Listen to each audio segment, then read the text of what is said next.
I've been seeing this all day, and it makes me wonder why now? Steam and GOG and things like that have been around for quite some time. I don't remember who the first was. Wasn't it UA or EA? I should say UA. EA that had something like this? I might be wrong. I'm not.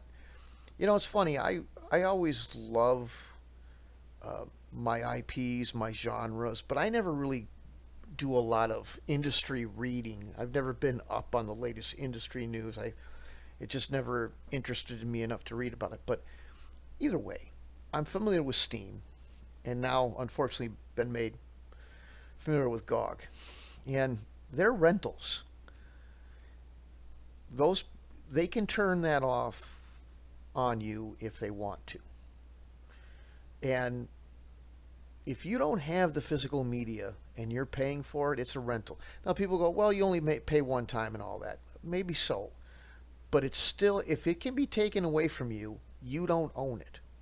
Whether you made one payment or reoccurring payments on it, and it can't be taken away from you. And if something happens to your computer,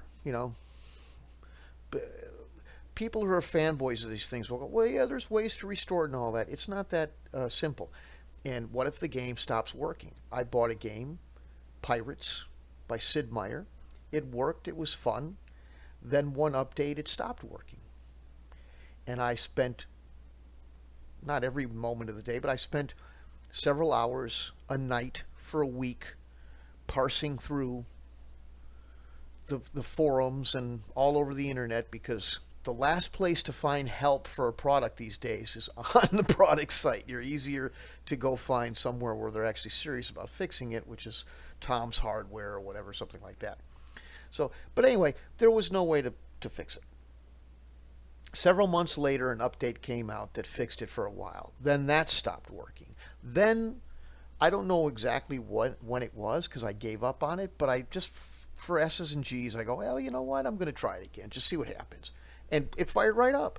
But that was at least 3 or 4 months after I'd given up on it. So, do you really own it at that point? Not really in my mind. Either way, no one's going to make monthly subscription. Well, I shouldn't say no one should. No one should make monthly subscriptions or rentals for a game. But this guy's right. They will get used to it, and because your convictions, whomever you are, and I have suffered from this as well, will never outlast your desire to own cool shit or to play cool shit. I got infuriated by certain interactions with Lucas, the game side of it, before Disney took over, to the point where we being me and my wife, who bought 2 games and had a problem with them, got so royally screwed, we just said, we're not going to, screw this company, they're a rip-off, we're not going to do it again. Until, Empire at War came out, and I couldn't resist the idea of a Star Wars strategy game, because that was my favorite thing in the world, and so I broke my own embargo or whatever. And here's another thing: it's not video game, but the same principles apply. Remember this?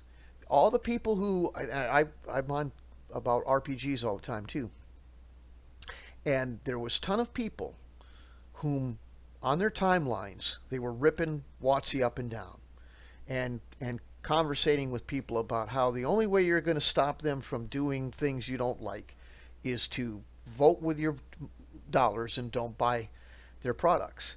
And then this came out. And the very next day, the people who were literally the day before talking about, never buying from them again, were taking pictures of shopping carts filled with this game. So, you do what you want with your money. But I'm just saying, if you don't have enough conviction, think about this. Regardless of where you are with politics, I don't want to make it a political thing or say I'm making a political statement. All I'm saying is that the fact of the matter is there was a lot of people, for whatever reason, whether you think it's good or bad isn't the point, that said they were going to stop watching the NFL because of certain directions taken and certain things said, to the point where some people were actually showing videos of them burning their NFL merch. That was what, 2016, 2015, whatever it was. I guarantee you, 99% of the people who said that's it, I'm done with the NFL because of their stance on an issue, are watching the freaking playoffs. So it just doesn't work.